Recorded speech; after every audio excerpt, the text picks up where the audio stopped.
Hi, I'm J9 from Geek My Games, and today I'm going to talk to you about a game called Hameln by the Fragor Games by the Lamont brothers. And I've had this game on my shelf for quite a while now. It's a little bit older, but it has some really cool pieces, a somewhat unique theme that I haven't seen before, and I haven't seen any videos or a lot about it online. So I thought I'd do a review for you. I will show you how to set up the game, how to play the game, and at the end I will do a review to show you how much I liked or disliked this game. So without further ado, here we go. Alright, so this is Hameln, and this is what the setup looks like. And I'll go through how to set up, as well as the components here so you can see. The first thing you'll probably notice is that it's got some really cool components. Very, very cute. Here's the cat. I don't know if you can see that very well, but he's adorable. And then we have the king rats and the emperor rat here off to the side, right? So those are very nicely made. Here's our Pied Piper. He's a little ugly, but you know what? I'm okay with ugly because he's very well made. Lots of detail there. Can you see that? There you go. So really, really just cool pieces in this game. All right, so we got the Pied Piper theme going on, and it's very, very true to its theme, I think. Very, very true. So the first thing that we're going to do is we are going to take these tokens, and these are called, the brown ones are called activity tokens, and you're going to put them on all the rooms except for these ones with the flutes and except for the 6 in the middle, okay?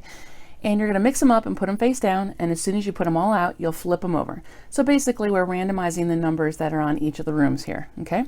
The 3 rooms here and the 3 rooms here, the 6 rooms here in the middle are called the marketplace.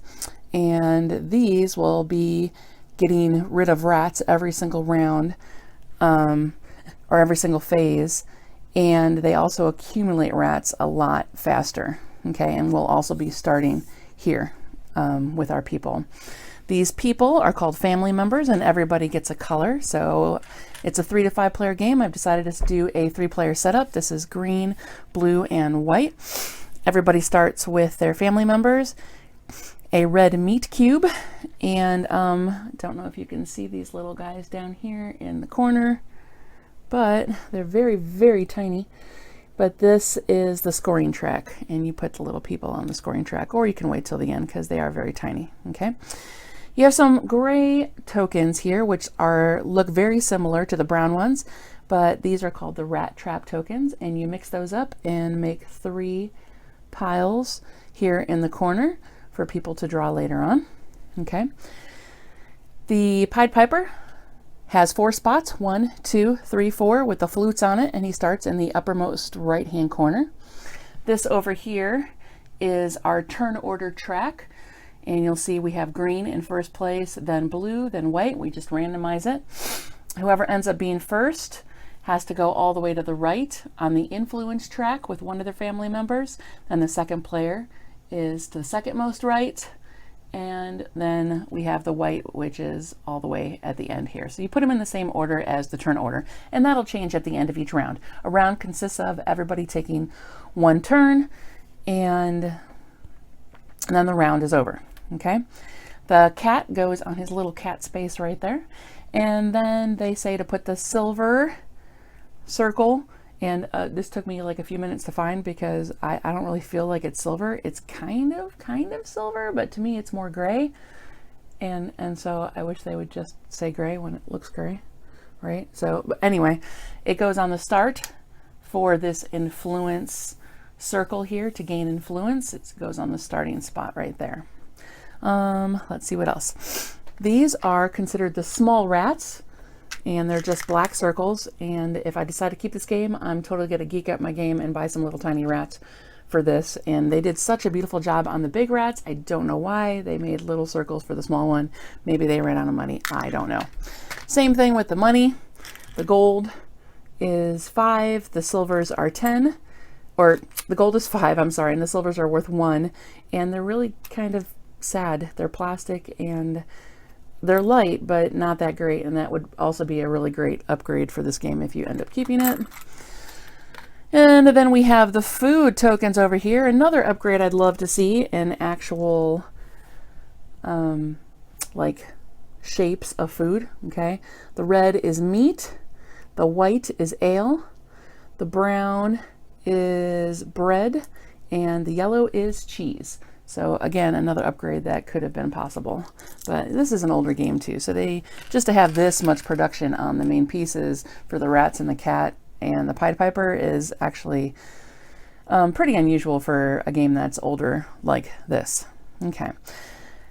So the next thing we do is that each person in player order takes a turn and on the marketplace chooses one male spot to put in one of the rooms. Okay. The male spots are denoted by the blue circles and the purple ones are the female spots. Okay. So green, for example, will go on this blue. The blue has to go on a different spot, so he's going to go here. And let's say the white one goes here. Okay.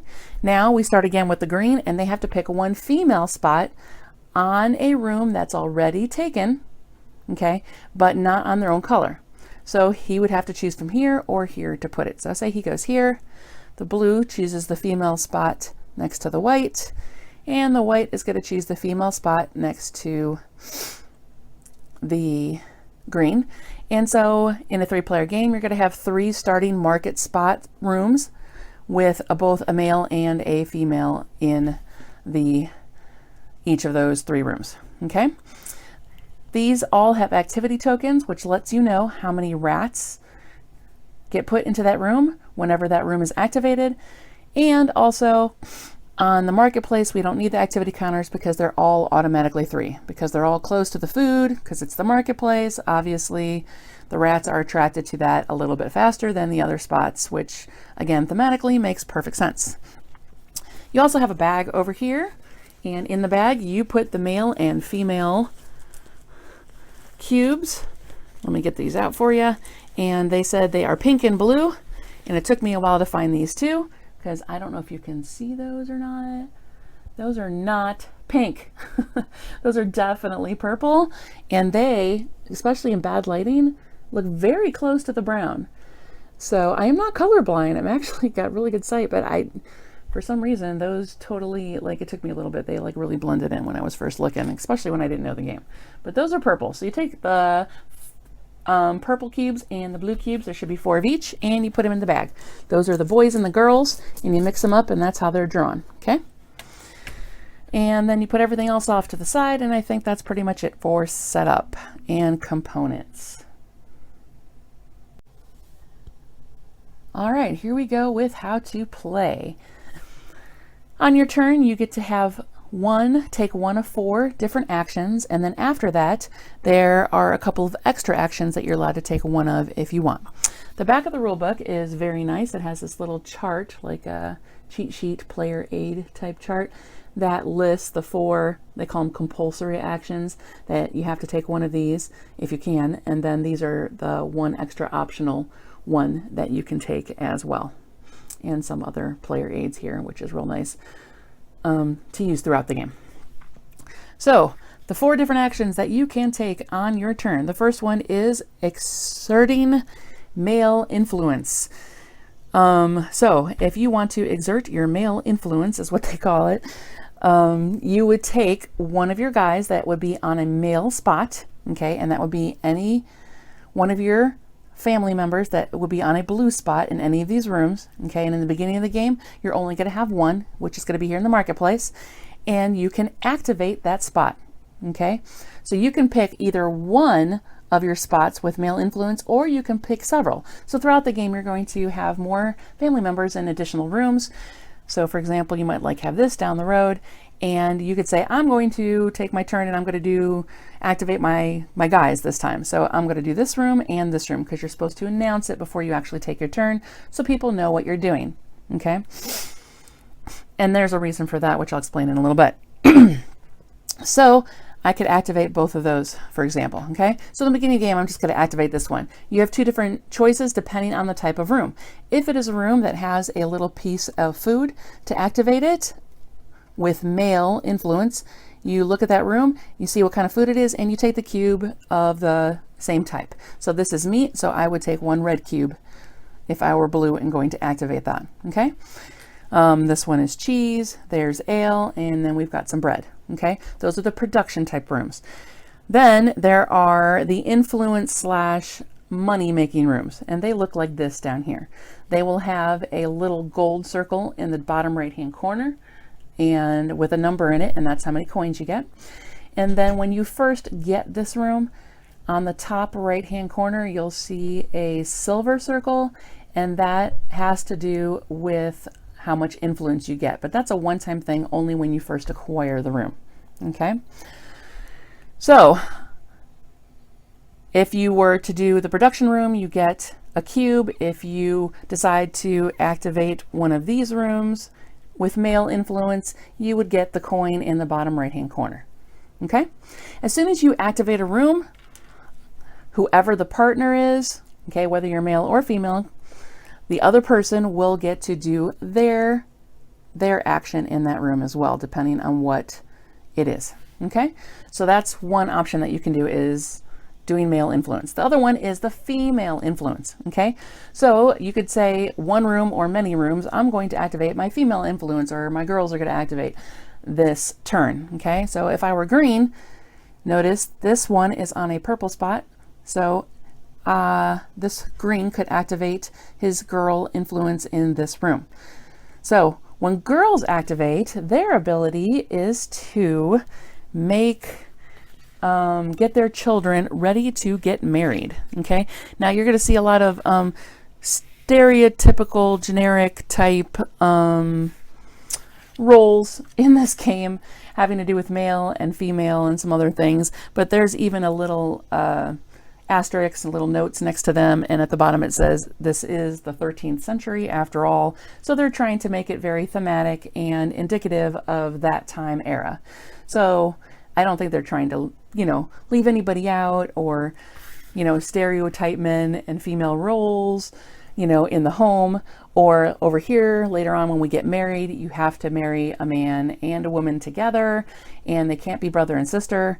And again, they put a little note that says it is the 13th century. So take it for what it is. It's a game. Doesn't really bother me. I think they're trying to go for theme right there. And yeah, so that's that. Okay, so if you're the female, you can get your kids ready for marriage. And what you do for that is you would go into this bag, you would pull out 1 cube, and look at the color. It is purple. I would put that cube next to this little spot over here, okay? I would take one of my guys, say that I'm activating green because she's on a green spot here. I would take one of my green guys and put it on the purple or girl spot over here, okay? And this is going to get them ready for marriage so that they can get married later on, okay?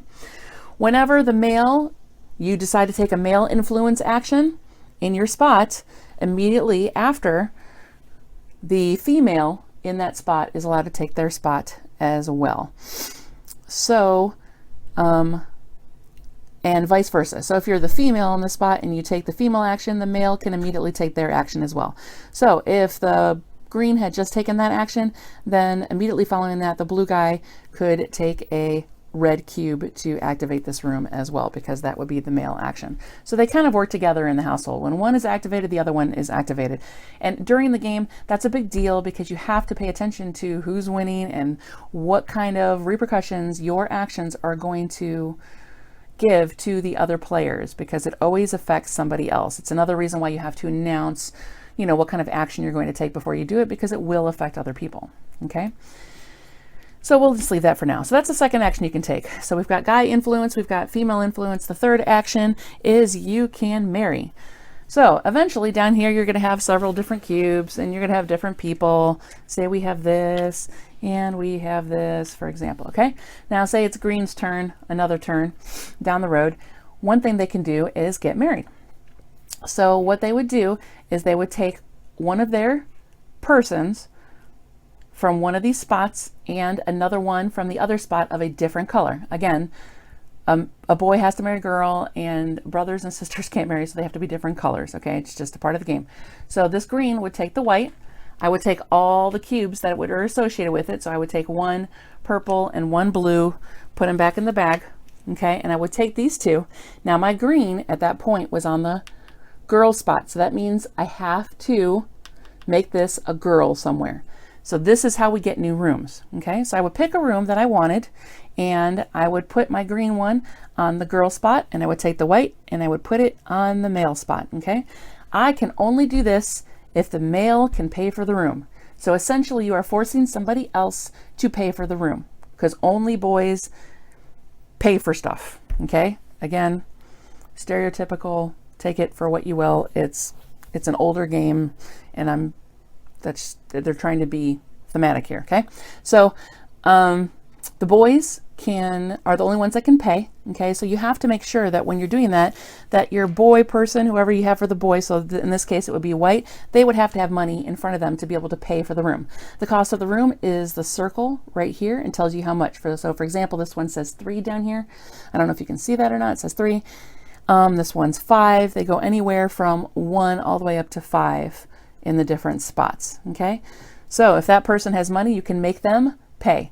Now, if they have the money, they have to pay, they have to go to that room, but there's no reason whatsoever that they would not want to go to that room. The more rooms you have, the more points you get, and the more actions you get. So it's actually a good hint or tactic throughout this game to try and always have money. That way, if you have people here in the male spot, people are going to want to try and get married to you because they know that you have money to be able to pay for the more expensive rooms. Okay, so that's another aspect of the game. So that's how you get new games. So the male would pay for the room, and both of those pieces would stay there. And then here in the top right hand corner, if there is a silver circle that is influence, each player in that room would now get a one-time influence bonus, and it's denoted by the influence track up here. So white, this one says 2, so white would go up 2 and green would go up 2, for example. Okay, that would go up 2 and that would go up 2. All right, and that would be an example of the action of getting ready or getting married. Okay, all right. That's the third action you can take. The fourth action is just getting money. If you have any kind of food whatsoever, you can turn that food into money. The cubes are worth 4, or the red cubes are meat, and they're worth 4 coins. The ale are the white cubes. They are worth 3. The cheese is worth 2, which is yellow. And the brown, which is bread, is worth 1 coin. So you would take the money and you can turn in as many as you want. So say, for example, I have this. I could turn it in for 4 plus 4 plus 1, okay, which would be 9 coins. Or I could take any one of those cubes and turn it in for a rat trap token. Okay, these silver coins here at the bottom with hidden numbers on them are rat trap tokens, and they are worth points at the end of the game. And you can do any combination of such. Okay, so say that I wanted a rat trap token, but I also wanted some money. I've decided that I'm going to turn in 2 red cubes for money, so I would get 8 coins for these, and then I'm going to turn this one in back to the supply, and I'm going to take 1 rat trap token. Okay, when I take a rat trap token, I pick one off the top, I look at its number, and they go anywhere from 1 to 3, and I would put it face down next to my family members. At the end of the game, whoever has the most rat trap tokens with the highest amount on it gets a certain amount of points, and the second place gets a certain amount of points. So it's another way to get points at the end of the game. And that would be the fourth action that you can take. Okay, after you take your main action, you have a couple of extra actions that you can take on the list. You can either buy the cat, buy influence, or bribe the Pied Piper. All 3 of those, especially in the beginning of the game, if you're not sure as you start to play, require money. So at the beginning of the game, the first couple rounds, if you don't have any money, just ignore your second actions. It's not that big of a deal. But later on, as you get money, these actions can be very, very powerful. So the first extra action you can take would be buying the cat. So you buy the cat, you pay 4. If you're the first person to buy the cat off the board, you place the cat in front of you. You place 4 coins in the bank, and then you get to take 1 black small rat off the board. Okay, these are going to be getting on the board and they're going to be filling up the board. Okay, and you want to try to get rid of those. So your cat will get rid of one of those, any one of your choice. Okay, if you are not the first person to get the rat, if somebody else has the rat in front of them, it still costs 4 coins. However, you would pay 1 coin to the person that owns it and the other 3 coins to the bank. You would place the cat in front of you and you would take 1 small rat off of the board. And I forgot about the small rats. So let me go back and explain that. Of your first 4 actions, when you are exerting male influence or female influence, so basically you're activating a room, doesn't matter if you're the boy or the girl, after you're done activating it, you have to add rats because activating it produces the rats, okay? If you are up here, notice these are all automatically 3 here in the marketplace, but the number is denoted by whatever coin, the activity coin that's on these. And notice they're all different, okay? So you look at that number, you take that many coins. So we activated this one, for example, this marketplace one where we got a red cube. We would take 3, because the number in the middle is 3, and we would add 3 onto any one of these white circles around the outside. So say we did this, 1, 2, and 3, okay? And then white bought the cat, so they are going to take 1 away and just put it back, for example. Okay, so now there's 2 left. If at any time, okay, and before I get into the rest of the extra actions, I'll just do this real quick. If at any time all of the white circles surrounding a space are completely covered, then that space has been overtaken by rats and it cannot be activated anymore, okay? So if I just activated this and I was green, and on blue's turn, they decided to activate this room too because there's still 1 white circle over here on the left. And as long as there's white circles without rats on them, they can still be activated. After it gets done being activated, the blue player says, oh, there's 3 here, but there's only 1 space. That's okay. I'm just going to take 1 and fill it up, as many as I can to fill up. And this is now filled up completely. And the rats have taken over. So you take one of these big, cute king rats, is what they're called, and you put the king rat right in the middle. And if it's one of these guys, these activity tokens, so for example, if it was this one here, you would just flip it over and put the rat on top of it. This now shows that this room cannot be activated, okay? If at some point somebody gets the cat and takes one of these rats off, then this can go away. The activity token, if it has 1 on it, can be flipped and it can still be used until it gets too many rats again. Okay, there you go. So that's the small rats, and the board is going to start being filled up with those rats. Okay, so extra actions. You can take one of the extra actions after your turn. So the cat is one of them. The next one would be to buy influence. Here's the influence marker here, and you would just make it go in a clockwise direction, and you would pay the cost in the gold circle. So if I wanted to do influence and it was my turn, this is the first one, I would push this down to the 2, I would pay 2 gold coins, and I'd move my influence marker up 1. Somebody else wants to do it on their turn, it would just start moving this way. They would have to pay 1 gold coin here, and they would go up 1. Notice there are different amounts here. If somebody wanted to move it again, this one would cost 4 gold coins and you would go up 2. Okay, so there's different amounts here, and it has to go over and over again in a circle. Okay, and that's how you buy influence. The other thing you can do as an extra action is bribe the Pied Piper.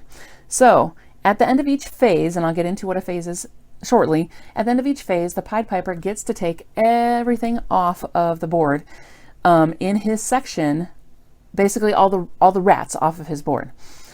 So if I wanted to bribe him, I could pick one of these sections and put money on it.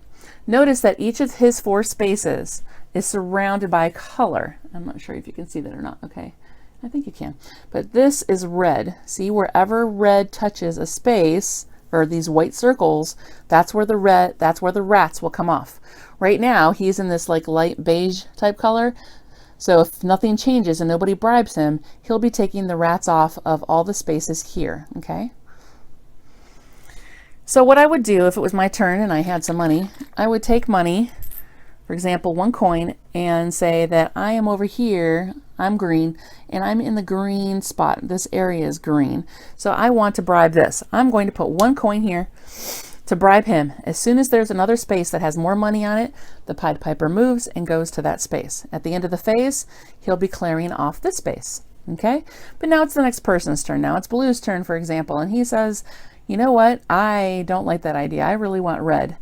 So I need to put some money here, but there's 1 coin here, and you always have to have a different amount on the different spaces. So I'm going to go up to, let's say I have 2 coins. Take 2 coins and put 2 coins on here. Pied Piper immediately moves, and at the end of the phase, the Pied Piper will be cleaning off this spot right here. So it helps you get rid of the rats on your rooms so that you can activate those rooms. Okay, so on your turn, you take one of your main actions, then you take, if you want, one of the extra actions, and everybody goes once, and then it's the end of the round. Okay, at the end of the round, you look at the influence here, and based on the influence, you change the turn order. So notice that white and green both went up. Green stays here, okay, because he's still in first, but white gets to move up to second place, and green is down there. Then you do it again, and you keep on doing it round after round until all of your rats are on the board. All the king rats are on the board. Okay, so in the phase 1 for a 3-player game, you start with 4 rats. As soon as those 4 rats fill up 4 different spaces like this, okay, and you'll see a lot of these black dots all over, they'll be filled up. Whoever places that last rat, they finish that one action. Their corresponding partner in that room can finish their action, but nothing else can be done, and that phase immediately ends. Okay? As soon as that phase ends, all the rats come off the board. Okay? Then the Pied Piper, wherever he is, worth the most money, he cleans off that area. So say that he's here. The money, the bribe works. So that money goes back to the bank of wherever he is only.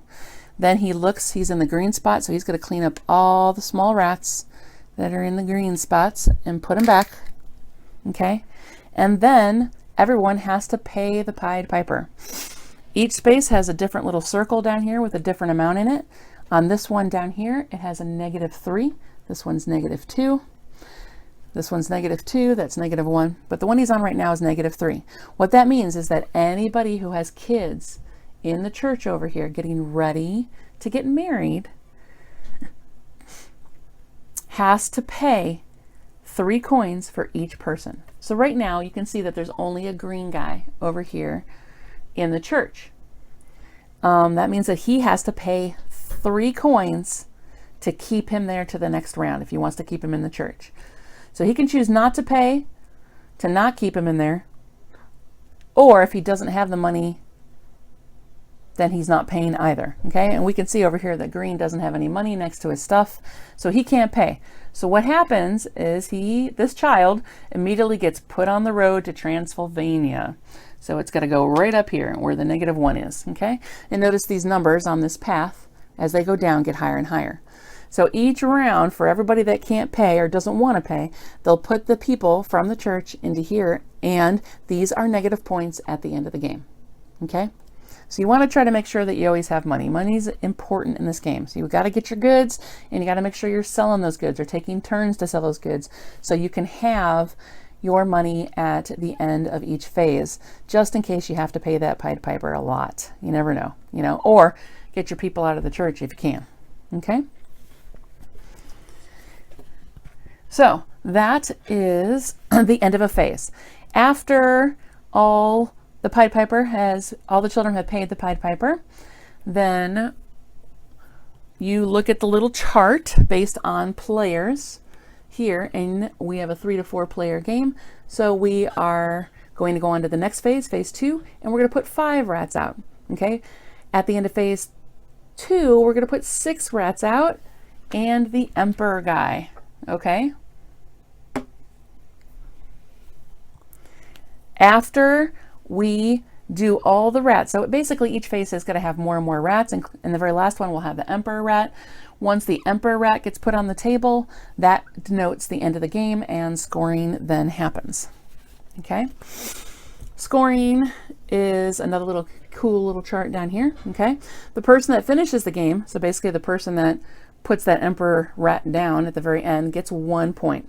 Okay, whoever has the cat in front of them at the time gets 1 point.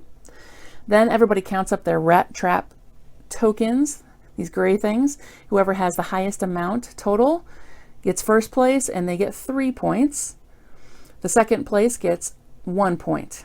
Okay, then whoever has the most influence on the influence track over here, first place gets 3, second place gets 2, third place gets 1, and then 0 and 0. Okay, if there is a tiebreaker, then basically turn order decides first, second, third place. Okay, then we look at money. Whoever has the most money gets 5 points. Whoever has the next most money gets 3, next most money gets 1. There's a little chart here for each depending on how many players you have. Okay, then this is where the big points really come from. Okay, is how many houses you have.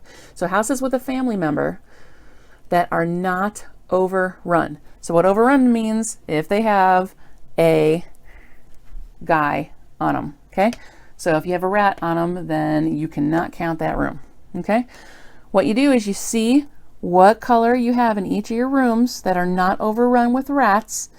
You look at the cost of that room and you add up those points.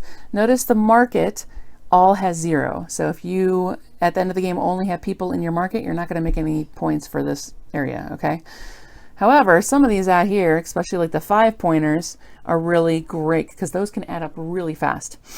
So if I was here and this was not overrun with rats, I would get 5 points for this room. Okay,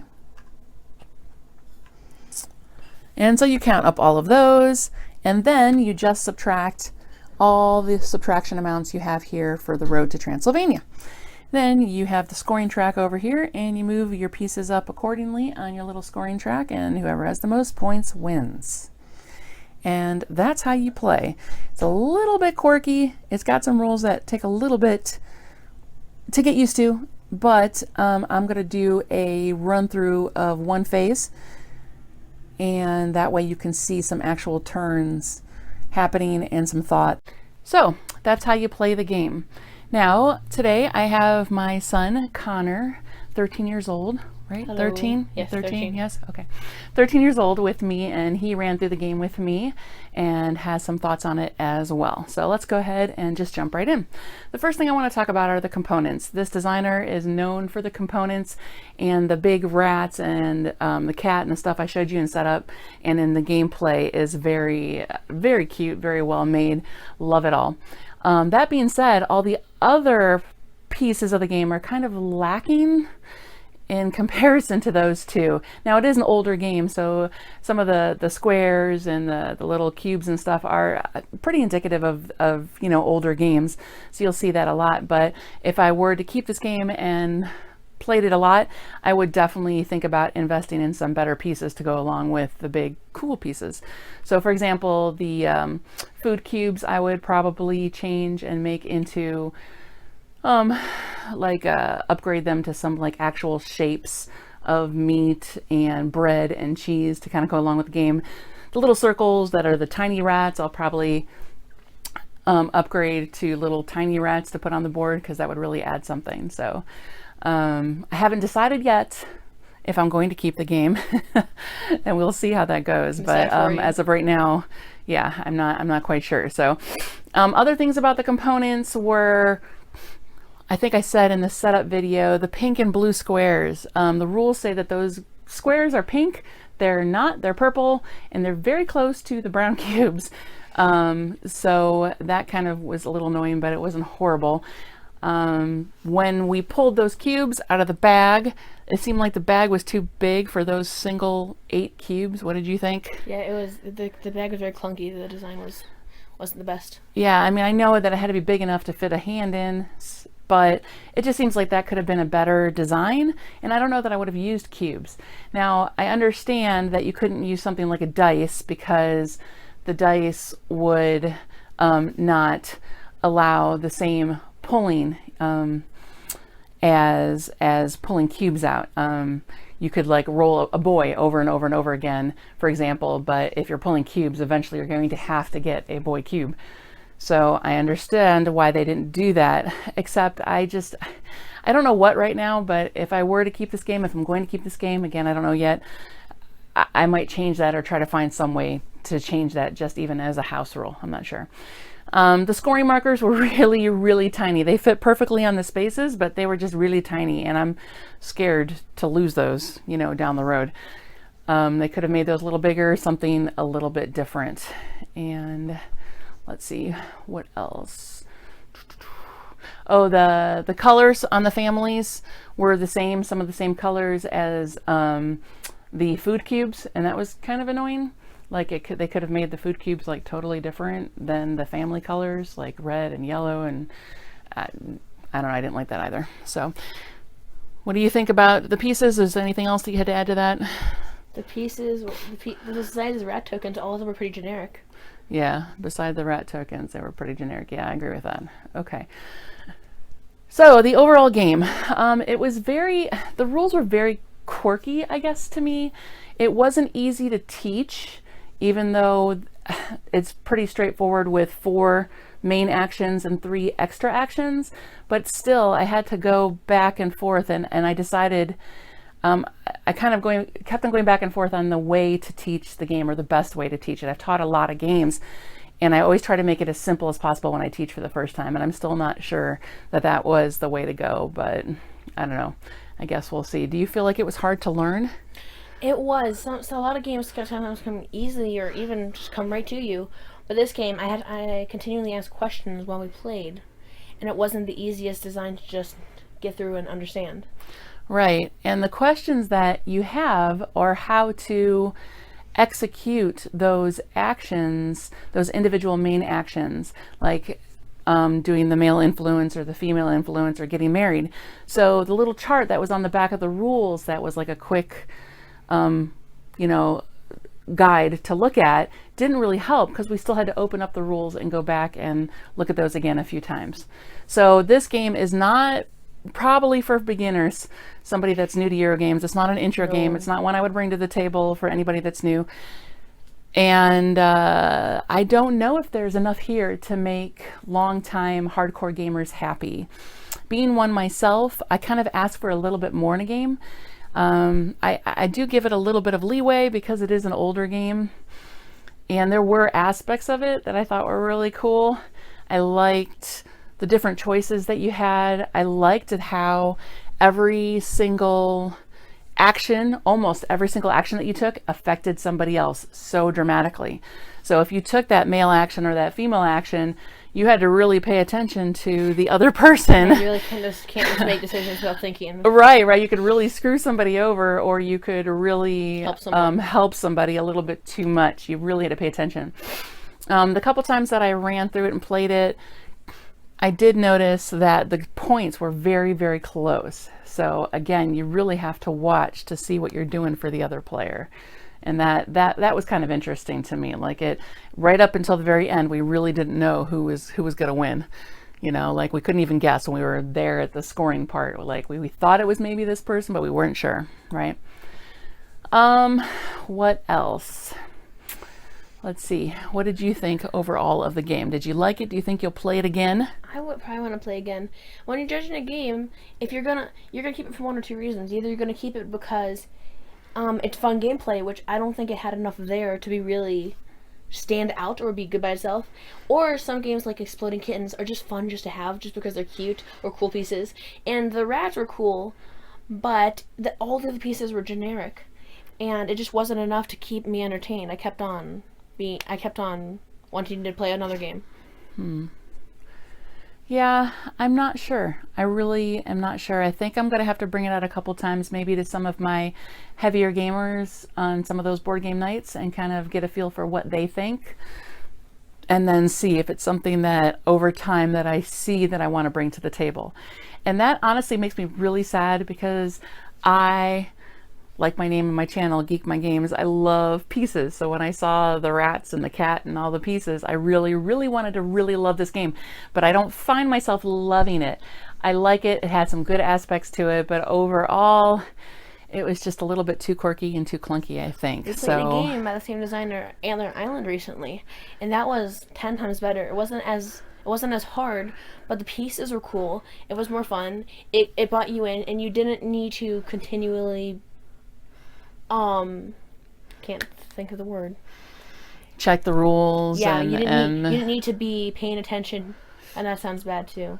It just wasn't. It was not easy. It kept on feeling clunky. So Antler Island, I believe, is by the same designers, or maybe the same company, Fragger Games. I can't remember, but it has the same kind of feel with the design and with the little pieces. Because this one had those handmade clay type little figurines of rats and the cat, and Antler Island has a little deer, little male and female deer, and they're really, really cute as well. Cuter. So yeah, and the rules to that were a lot easier, simpler, and that was one that I could see myself being a gateway game, or introducing to somebody that was newer to games, or even bringing to the table as a long-term for my long-time gamers to play just for fun. You know, like I think it had enough to keep them interested, even though it wasn't really, really heavy. So this one, I'm not sure. Oh, another thing I didn't like about this is that the board, when you first lay it out, is way busy. Like, it's really hard to even see everything. And the colors that are used on the board are the same as the pieces. So squished and compact. Yeah. And then the flutes on each side of the board weren't matching colors to the sections, and it was confusing. It was just like she said, and for an older game, you can give it some more leeway, but at the same time, it just didn't look cohesive. It felt like they tried to put too many different things in one thing. They had 100 ideas, and they're supposed to get it down to like 10, and they decided to keep all of them. Yeah, that's kind of how I felt too. They could have either made the board bigger, maybe use some better colors, or maybe not as bright colors, or some of the colors that were the same as the pieces on top of it. It was a little bit overwhelming, a little bit too much, and it didn't highlight the beautiful rat pieces like it should have, because that's the best part of the game. The best part of the game is the rats, usually. But you don't want the rats on the board. You're trying to hide away. You're trying to get rid of the rats. So you want to be able to love the pieces. You want to be able to. You want to get those pieces on the board. But right. So overall, we're just not sure. He wasn't a fan. I'm gonna bring it to my longtime gamers game night probably sometime soon, and then we'll see how they feel about it. If I do end up keeping it, it's not going to hit the table very often, but it will hit the table once in a while, and then we'll see how it goes from there. Or maybe I'll just take the pieces and put them on a shelf or something, or make a game display, because they're so cool. Yeah, and I really wish more games would go to this length when it comes to board game pieces, because I thought they were so cute. So pieces is great design, and gameplay was not great. Yeah, and there were some times that it said that you had to take a first action, and you either didn't want to, or you got stuck. You know, like you didn't have anybody in the church and you couldn't get married off, and you didn't want to take the male action because you were going to influence or do something really good for another player in the female action. So I don't know. There were some frustrations with the game. The game ended for us with me, and I had to end the game. I could only do a male or female action, and either one would overfill with the last rat. I could not do anything, and it left me feeling trapped, and it didn't give me any points. It wasn't helpful. Bereft. Yeah. Now the score gaming, when you score the end points, it does give the last person to place that very last rat an extra point, which I think is supposed to help with that feeling and not feeling that way. Didn't help. But it didn't. I don't like, if it would have been me, I didn't want to do it either. Like, I would have wanted to try and take a different action or help myself in a different way before the end, or not be forced to do the action that you had to take. Influence is not easy to get, but it's so important. Yeah, we didn't realize the first time we played how important that influence really was, not just in turn order, but for points at the end of the game. And so little points you can get, and I lost over 10 points to influence. Yeah. It was crazy. Yeah, it was. So keep it, get rid of it. we're not sure yet. I'm sorry we couldn't give you a more definitive answer. He obviously says we should get rid of it. And I might end up doing that. You know, we have a ton of games, and every time we pull one off the shelf, it's not going to be the first one we go to. So we'll see. But I think I'd like to get at least a few more plays in before I decide to sell it or get rid of it. Good luck finding someone to play the game with you. I have other sons, and I have other gamers that are willing to try new games. So I don't always need you to play games with me. Okay, fine. Jeez. All right, so that's it. So hopefully that review helped you. And remember, don't just love your games, geek your games.